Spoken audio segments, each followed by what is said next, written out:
We have discussed the definition of a clause, and we have also discussed the difference between an independent clause and a subordinate clause. ഒരു clause എന്ന് പറഞ്ഞാൽ എന്താണെന്ന് already explain ചെയ്ത് കഴിഞ്ഞു. Close എങ്ങനെയാണ് ഫ്രേസിൽ നിന്ന് different ആയിരിക്കുന്നത് എന്നുള്ള കാര്യവും നമ്മൾ നോക്കി. ഫ്രേസിൽ സബ്ജക്റ്റ് വെർബ് കോമ്പിനേഷൻ ഉണ്ടാവില്ല, ക്ലോസിൽ സബ്ജക്റ്റ് വെർബ് കോമ്പിനേഷൻ ഉണ്ടാവും.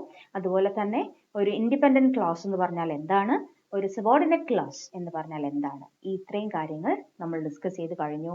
ഇനി നമ്മൾ ഡിസ്കസ് ചെയ്യാൻ പോകുന്നത് ക്ലോസിന്റെ ഫീച്ചേഴ്സിനെ പറ്റിയാണ്. What are the features of A close?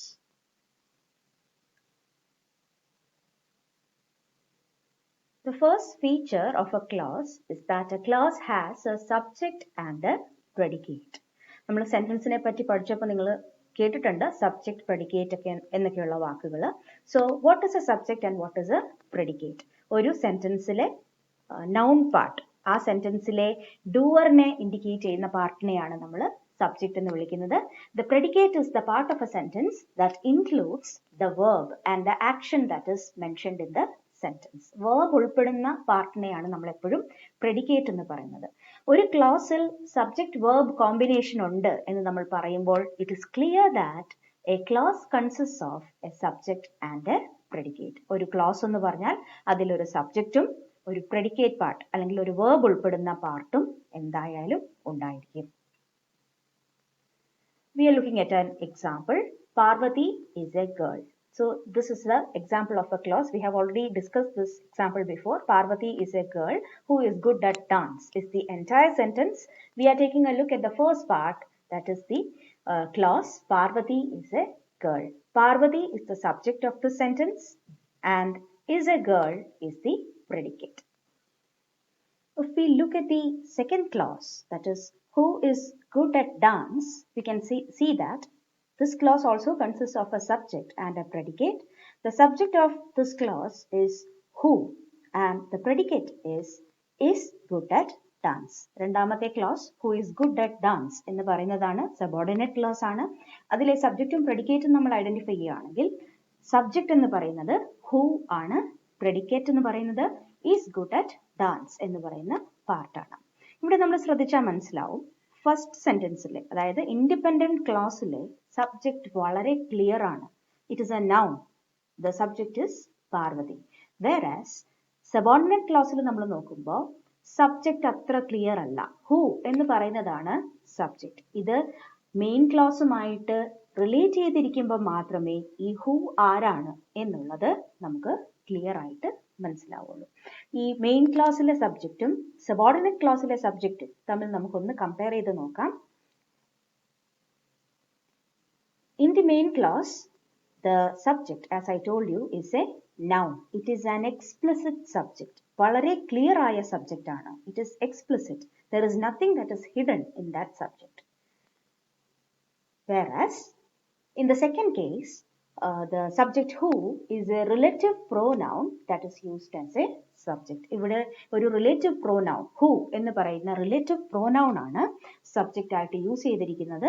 അത് മെയിൻ ക്ലോസുമായിട്ട് റിലേറ്റ് ചെയ്ത് ഒരുമിച്ച് നിൽക്കുമ്പോൾ മാത്രമേ ആ ഹു ആരാണ് എന്നുള്ളത് ക്ലിയർ ആയിട്ട് മനസ്സിലാവുള്ളൂ. അതുകൊണ്ട് തന്നെ you can call it an implicit subject. അതായത് ഓപ്പൺലി നമുക്ക് പെട്ടെന്ന് മനസ്സിലാവില്ല, മെയിൻ ക്ലോസുമായിട്ട് റിലേറ്റ് ചെയ്ത് നിൽക്കുമ്പോൾ മാത്രമാണ് ആ സബ്ജക്റ്റ് ആരാണെന്ന് മനസ്സിലാവുന്നത്. So it can be called an implicit subject. So that brings us to the second feature of a clause. The subject of a clause may be implicit or explicit. ഒരു ക്ലോസിൽ ഒരു subject ഉണ്ടാവണം എന്നുള്ളത് ഒരു rule ആണെന്ന് നമ്മൾ പറഞ്ഞു. അപ്പൊ അതിലെ ഒരു കാര്യം കൂടി നമ്മൾ സ്പെസിഫൈ ചെയ്യുകയാണ്.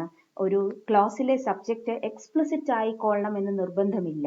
It could either be explicit or implicit. Main ക്ലോസിൽ നമ്മൾ നോക്കുമ്പോൾ അതൊരു എക്സ്പ്ലിസിറ്റ് സബ്ജക്റ്റ് ആണ്. സബോർഡിനേറ്റ് ക്ലോസിൽ നോക്കിയപ്പോൾ അവിടെ ഒരു ഇംപ്ലിസിറ്റ് സബ്ജക്റ്റ് ആണ് ഉള്ളത്. We are moving on to the third feature of a clause. A clause has a finite verb. ഒരു ക്ലോസിൽ വേർബ് ഉണ്ടെന്നുള്ള കാര്യം നമ്മൾ നേരത്തെ ഡിസ്കസ് ചെയ്തിട്ടുണ്ട്. സോ ഒന്നുകൂടെ സ്പെസിഫൈ ചെയ്യാണ്. A clause should have a finite verb. What is a finite verb? A finite verb is a verb that indicates tense. Tense indicate ചെയ്യുന്ന ഒരു വേർബിനെയാണ് ഫൈനൈറ്റ് വേർബ് എന്ന് പറയുന്നത്. വേർബിന്റെ എല്ലാ യൂസേജസിനും ടെൻസ് ഉണ്ടായിക്കൊള്ളണമെന്നില്ല. ടെൻസ് ഇൻഡിക്കേറ്റ് ചെയ്യുന്ന വേർബിനെയാണ് നമ്മൾ ഫൈനൈറ്റ് വേർബ് എന്ന് വിളിക്കുന്നത്.